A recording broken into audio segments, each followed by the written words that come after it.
Bismillahirrahmanirrahim. Assalamualaikum warahmatullahi wabarakatuh. Halo teman-teman, kembali bersama dengan Ardian di sini di channel Nursing Update Pembelajar Sepanjang Hayat. Baik, pada kesempatan kali ini kita akan kembali latihan soal uji kompetensi perawat yang dalam hal ini akan kita bahas tentang EKG dan soal-soal yang berkaitan dengan EKG. Sebelum kita masuk ke pembahasan, kami ucapkan terima kasih kepada teman-teman sekalian yang telah mengklik video ini. Jangan lupa share video ini ke teman-teman lainnya agar manfaatnya semakin luas. Untuk teman-teman yang baru bergabung, jangan lupa klik tombol like dan subscribe yang ada di bawah. Kami ucapkan terima kasih atas dukungan dari teman-teman sekalian. Baik, langsung saja kita masuk ke video pembahasan kali ini.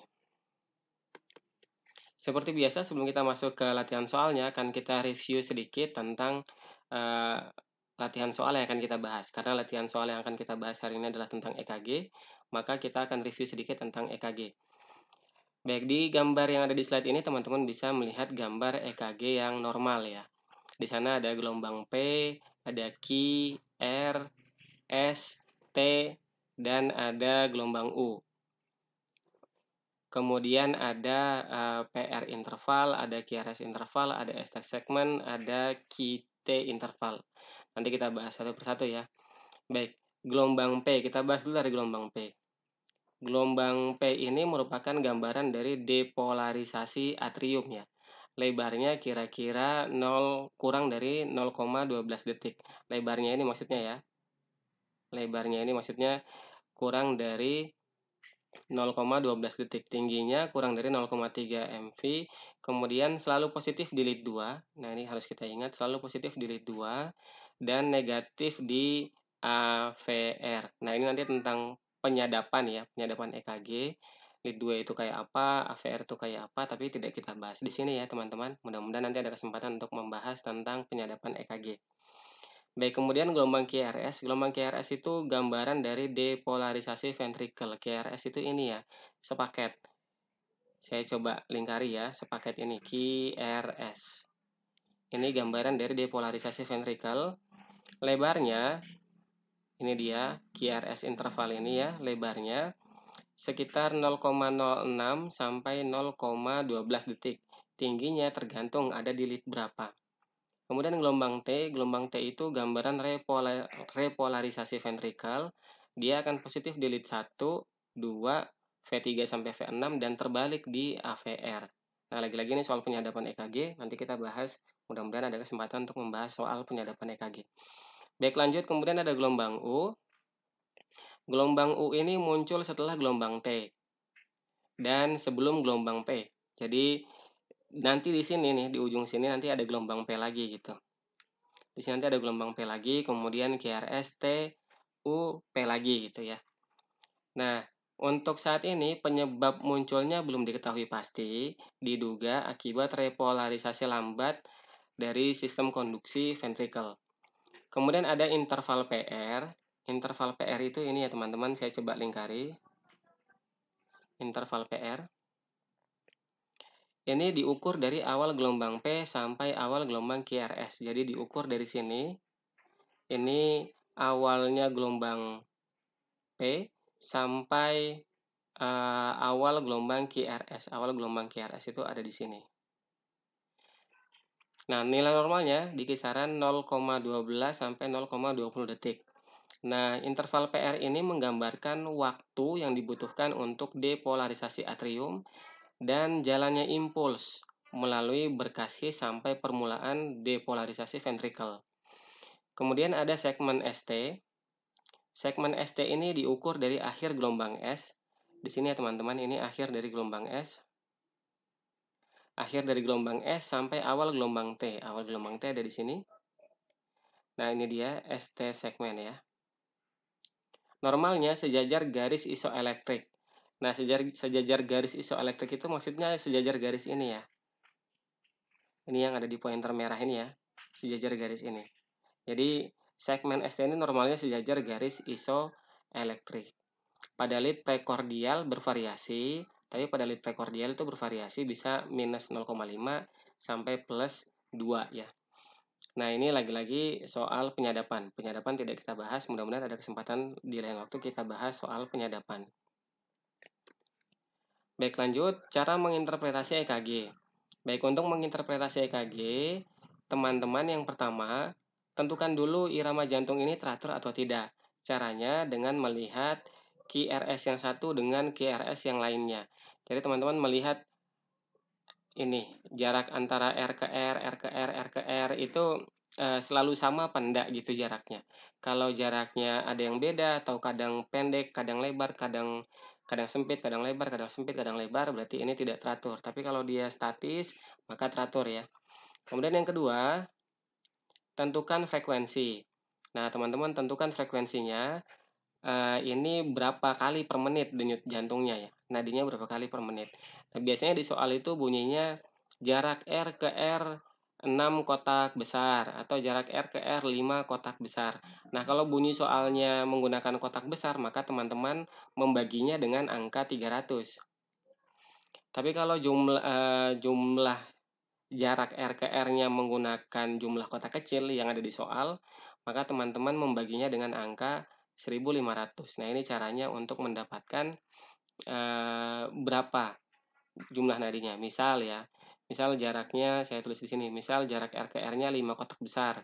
Berarti 300 bagi 5. Maka jawabannya 60 kali per menit. Kira-kira seperti itu, teman-teman. Paham ya? Mudah-mudahan bisa difahami.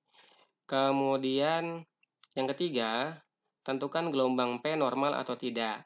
Ini gelombang P ini ya, ditentukan normal atau tidak. Untuk menilai iramanya sinus apa bukan gitu ya. Normal atau tidak, terus ada apa enggak ini gelombang P-nya. Terus apakah setiap gelombang P selalu diikuti dengan QRS atau enggak. Nah, itu kita tentukan. Kemudian yang keempat, tentukan interval PR normal atau tidak. Interval PR ini ya, normal atau tidak. Dan yang terakhir, tentukan gelombang QRS normal atau tidak. Ini ya, gelombang QRS-nya ini normal atau tidak. Oh ya, sebelum lanjut, akan saya sampaikan dulu materi hari ini. Ini saya ambil referensinya dari buku BTCLS punyanya Yayasan Ambulans Gawat Darurat yang 118 ya, yang biasa kita dapatkan atau kita pelajari saat kita pelatihan BTCLS. Jadi kalau teman-teman mau mempelajari lebih lanjut soal materi ini, teman-teman bisa buka lagi buku BTCLS-nya. Baik, kita lanjut. Nah, kriteria irama sinus ritem atau ini maksudnya yang normal ya. Itu yang pertama iramanya teratur, kemudian frekuensinya 60 sampai 100 kali per menit, ini nadi normal ya. Nadi normal ya. Kemudian gelombang P-nya normal, setiap gelombang P selalu diikuti gelombang QRS dan T. Interval PR-nya normal di kisaran 0,12 sampai 0,20 detik. Gelombang QRS-nya normal, kemudian di kisaran 0,06 sampai 0,12 detik, dan semua gelombang sama. Jadi gelombang yang didapatkan itu bentuknya ya begitu terus gitu. Begitu terus. Nah, irama EKG yang tidak memenuhi kriteria di atas, jadi tidak memenuhi kriteria 6 poin di atas ini, maka itu disebut dengan disritmia atau disebut dengan aritmia. Mudah-mudahan bisa difahami ya teman-teman. Ini memang pelajaran yang agak sulit. Jadi ya kita harus terus belajar ya. Mudah-mudahan semakin lama semakin terbiasa melihat EKG dan mempelajari EKG, kita jadi mudah memahaminya. Saya juga belajar terus ini soal ini. Baik, ini aritmia itu ada dua ya teman-teman. Yang pertama itu aritmia karena gangguan pembentukan impuls. Ada 5 nih. Impuls yang di nodus SA, kemudian ada atrium, ada nodus AV, ada supraventricle, ada ventricle. Nah, kalau dia gangguan di pembentukan impuls yang SA, maka nanti bisa sinus takikardi, sinus bradikardi, sinus aritmia, sinus arrest. Nah, nanti kalau di atrium namanya ada gangguan namanya atrial ekstrasistol, ada atrial takikardi, ada atrial flutter, ada atrial fibrilasi. Bagaimana bentuk gambaran EKG-nya teman-teman bisa searching sendiri ya. Ini kita tidak bahas semuanya karena panjang sekali kalau harus kita bahas semuanya. Nanti yang kita bahas yang paling sering muncul di soal. Kemudian nodus AV ada irama junctional, kemudian ada junctional extrasystole, ada junctional tachycardy. Kalau di supraventricle ada supraventricle extrasystole, ada supraventricle tachycardy atau yang biasa kita kenal dengan SVT. Kemudian kalau di ventricle ada irama idioventrikuler, ada ventricle extrasystole, kemudian ada ventricle tachycardy atau kita kenal VT ya, dan ada ventricle fibrilasi atau yang kita kenal dengan VF. Baik, lanjut untuk yang kedua, ada aritmia karena gangguan penghantaran impuls. Kalau tadi gangguan pembentukan, kalau ini penghantaran ya. Nah, untuk gangguan penghantaran ini jenisnya atau namanya mesti ada blok-bloknya. Kalau dia gangguan penghantaran di SA, namanya sinoatrial block atau SA block. Kalau dia di nodus AV, maka nanti ada AV block. Nanti AV block ada beberapa derajat seperti yang ada di gambar ini. Kemudian kalau di interventrikuler ada right bundle branch block atau RBB, terus ada yang kiri yang LBB. Nah, ini tidak, kalau yang terlalu spesifik seperti ini tidak banyak di soal sih, teman-teman. Mungkin dibaca dulu. Kalau sudah, kita lanjut ya ke yang paling sering muncul di soal. Jenis-jenis aritmia yang paling sering muncul di soal. Kita bahas satu-satu ya. Nah, yang pertama ada sinus takikardi. Sinus takikardi ini gambaran EKG-nya kira-kira seperti ini, teman-teman. Gelombang P-nya ada, kemudian selalu diikuti dengan QRS, kemudian ada T, intervalnya normal, terus gelombang QRS-nya normal, iramanya teratur, cuma cepat ya, jarak dari R ke R-nya ini pendek. Jadinya cepat. Misal kalau ini yang tadi kotak besar itu ya, ini kotak besar. Kalau pakai kotak besar ini berarti dibagi, pakainya 300 bagi kotak besar. Kalau yang kotak kecil-kecil nih, yang kecil-kecil banget ini ya, ini pakainya 1500 bagi kotak kecil ya. Jadi misal di sini kotak besarnya ada, jarak dari R ke R-nya itu 2 misalnya. 2. Berarti 300 bagi 2. Iramanya jadinya 150 kali per menit. Contohnya kayak gitu ya, teman-teman. Jadi iramanya semuanya baik, teratur, kemudian gelombang P-nya normal, selalu diikuti QRS dan T, interval PR normal, gelombang QRS normal, cuman jaraknya pendek-pendek ya. Dempet-dempet. Jadi akhirnya nadinya sekitar lebih dari 100 sampai 150 kali per menit. Kemudian yang kedua ada sinus bradikardi. Sinus bradikardi ini kalau yang tadi takikardi itu cepat alias jaraknya pendek-pendek jadi nadinya cepat, kalau ini jaraknya jauh ya. Jaraknya jauh. Jadi akhirnya nadinya jadi lambat. Jadi nanti 300 dibagi jumlah kotak besarnya itu. Misal ini 1 2 3 4 5 6 7 8. Ini nanti jadinya 300 bagi 8. Nah, kira-kira kayak gitu ya.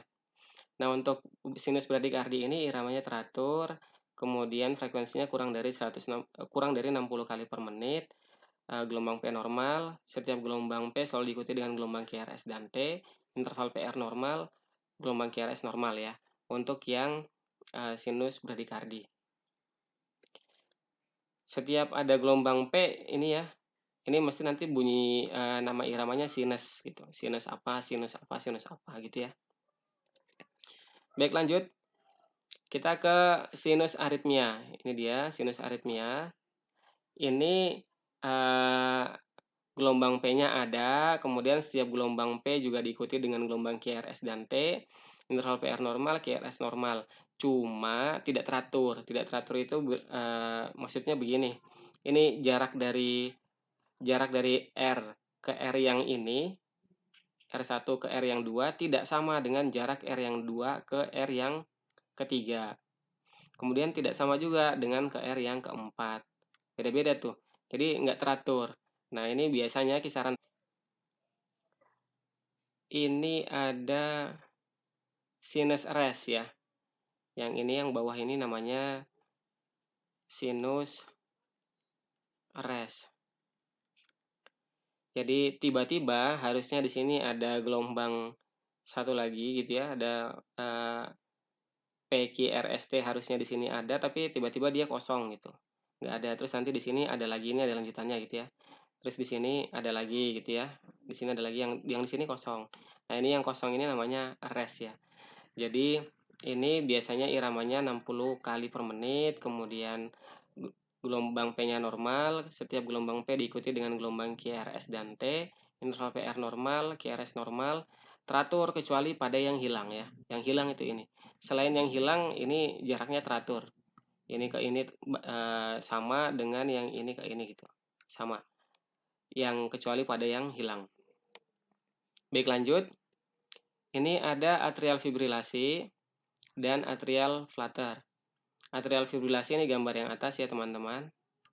Ini atrial fibrilasi, atau biasa kita kenal dengan AF ya. Atrial fibrilasi ini iramanya tidak teratur. Dan yang khas teman-teman bisa melihat, frekuensinya juga bervariasi. Yang khas teman-teman bisa melihat gelombang P-nya tidak bisa diidentifikasi. Seperti bergetar gitu. Nggak jelas nih, seperti bergetar. Ini juga seperti bergetar. Seperti bergetar gitu ya. Tidak dapat diidentifikasi, jadi interval karena P-nya tidak dapat diidentifikasi, jadinya interval PR-nya juga tidak dapat dihitung. Gelombang QRS-nya normal ya. Nah, kalau ini karena dia bergetar gini ya, gelombang P-nya bergetar, jadi tidak dapat diidentifikasi, gambarnya seperti bergetar, jadinya bentuknya disebut atrial fibrilasi. Kemudian ada atrial flutter. Atrial flutter ini iramanya tidak teratur, kadang teratur, kadang tidak teratur ya. Kemudian frekuensinya bervariasi, gelombang P-nya tidak normal seperti gergaji. Ini ya. Gelombang P-nya seperti gergaji. Seperti gergaji. Nah, karena itu dia disebut juga dengan sawtooth pattern ya. Seperti gigi gergaji gitu. Nah, ini interval PR-nya tidak dapat dihitung, gelombang QRS-nya normal. Jadi kalau ada yang gambaran EKG-nya seperti gigi gergaji, maka disebut dengan atrial flutter. Kalau gambaran P-nya ya. Kalau gambaran P-nya bergetar, tidak jelas gitu ya, terus dia seperti bergetar, maka itu disebut dengan atrial fibrilasi.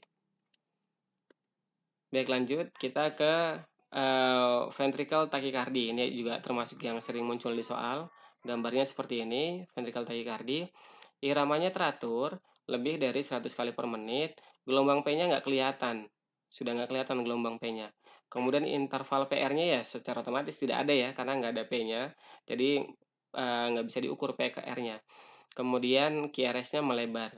Jadi ini teman-teman bisa lihat teratur, tapi nggak ada P-nya. QRS-nya melebar dan cepat ya. Jadinya takikardi, ventricle takikardi. Ini yang bergerak tinggal QRS saja, P-nya sudah tidak ada, yang khas dengan depolarisasi ventricle, kemudian cepat jadinya takikardi, maka disebut ventricle takikardi ya. Kemudian ada VF. VF ini seperti ini teman-teman, sangat tidak jelas sekali. Kayak gini ya.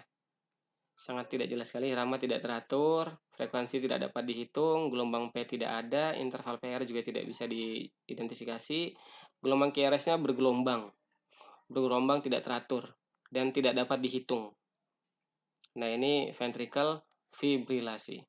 Kalau bergelombang tidak teratur, tidak dapat dihitung, itu ventricle fibrilasi. Kalau QRS melebar, kemudian ada frekuensinya, ini kan berarti bisa dihitung ya.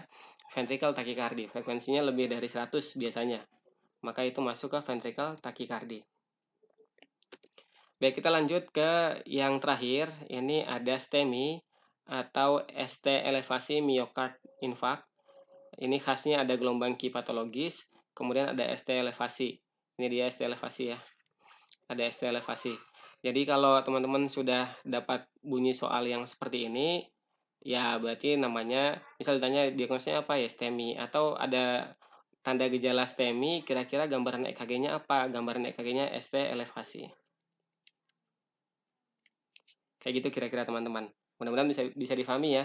Cukup panjang review materi kita hari ini. Ya, mudah-mudahan bisa difahami semuanya. Baik, kita sekarang lanjut ke soal. Soal nomor 1. Seorang laki-laki berusia 68 tahun dirawat di rumah sakit dengan diagnosa Congestive Heart Failure atau CHF di ruang Gardena.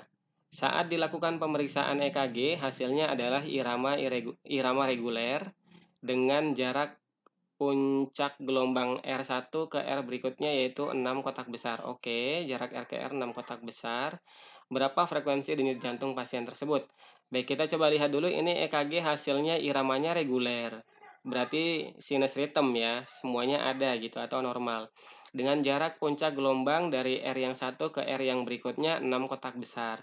Karena ini pakainya kotak besar, maka kita pakainya 300. 300 dibagi 6 kotak besar sama dengan 50 ya teman-teman. Jadi jawaban yang benar untuk soal nomor 1 ini adalah A, 50 kali per menit. Oke, mudah-mudahan bisa difahami ya. Kita lanjut ke soal nomor 2. Perawat G di ruang teratai sedang merawat pasien laki-laki berusia 45 tahun dengan hasil lab kalium darah 3,0. Oke, kalium darah 3,0. Pasien terpasang monitor jantung dan diberikan terapi 40 mg KCl per 1000 ml dalam cairan dextrose 5% IV ya. Nah, manakah grafik EKG berikut yang mengindikasikan infus harus dihentikan? Oke, baik. Ini kan pasiennya hipokalemi. Pasiennya hipokalemi kemudian diberikan larutan kalium ya untuk dikoreksi biar kaliumnya naik ya. Nah, berarti indikasi untuk menghentikan infus itu ketika kaliumnya udah tinggi atau jadi hiperkalemi ya. Maka harus kita selesaikan atau kita hentikan pemberian kaliumnya. Pemberian kalium. Baik, berarti kalau begitu kita harus mengetahui tanda-tanda hiperkalemi pada EKG itu apa ya. Nah, tanda-tanda hiperkalemi pada EKG yang yang khas dalam EKG itu adalah TOL-T atau T-nya ini tidak sejajar ya. T-nya tinggi gitu. T-nya tinggi yang itu sejajar kanan kirinya. Maksudnya kalau di garis tengah gini beginilah kira-kira nih, TOL-T. Jadi sejajar, jarak ke sini ini sejajar. TOL-T namanya ya. Nah, kita cari adakah TOL-T atau T meninggi, ada nih, B. Jadi jawaban yang tepat untuk nomor 2 ini adalah B ya teman-teman. TOL-T ini khas dari hiperkalemi. Khasnya hiperkalemia.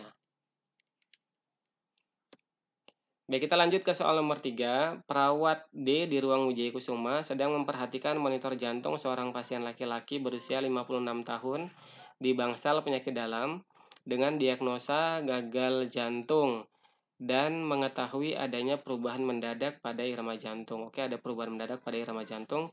Gelombang P hilang. Oke, kalau gelombang P hilang kita lihat nih. Nanti jadi apa itu ya. Gelombang QRS melebar. Oke, gelombang P nggak ada, gelombang QRS melebar. Dan irama ventrikuler teratur. Oke, irama ventrikuler teratur namun melebihi 140 kali per menit. Apakah jenis irama jantung pada temuan perawat tersebut? Oke, kita lihat kata kuncinya teman-teman. Gelombang P-nya hilang. Berarti kan tinggal irama ventrikel aja yang menggambarkan depolarisasi ventrikel ya. Nah, yang menggambarkan depolarisasi ventrikel itu kan QRS. Dan ini QRS-nya melebar. QRS-nya melebar, kemudian lebih dari 140 kali per menit. Kan kalau QRS yang berkaitan dengan ventrikel itu ada VT yang sering ya. Ada VT, ada VF ya. Kalau VF kan tidak bisa diidentifikasi berapa kali per menitnya, karena nggak jelas gitu, nggak bisa dihitung ya. Kalau VT, takikardi, ini kan takikardi berarti bisa dihitung. Dihitung bahwa jumlahnya lebih dari 100, maka ada kata-kata takikardinya nih. Nah, ini kan bisa nih muncul 140 kali per menit. Berarti ini jawabannya VT, ada nggak? Ventricle takikardi, ada. Jawabannya C. Baik, untuk soal nomor 3, jawabannya C ya teman-teman, ventricle takikardi. Baik, kita lanjut ke soal nomor 4. Perawat G di ICU sedang melihat monitor jantung saat tiba-tiba irama jantung pasien berubah. Tidak ada gelombang P, oke, lagi-lagi tidak ada gelombang P. Muncul gelombang fibrilasi sebelum setiap QRS kompleks. Jadi ada gelombang fibrilasi sebelum setiap QRS kompleks. Apakah hasil pemeriksaan EKG pada temuan perawat tersebut? Baik, ini kan berarti gelombang P-nya masalah ya. P ini kan gambaran dari depolarisasi atrium ya. atrium. Nah, ini kan dia tergantikan dengan gelombang fibrilasi. Nah, teman-teman udah bisa paham lah ya. Ini berarti jawabannya adalah atrial fibrilasi. Atrial fibrilasi.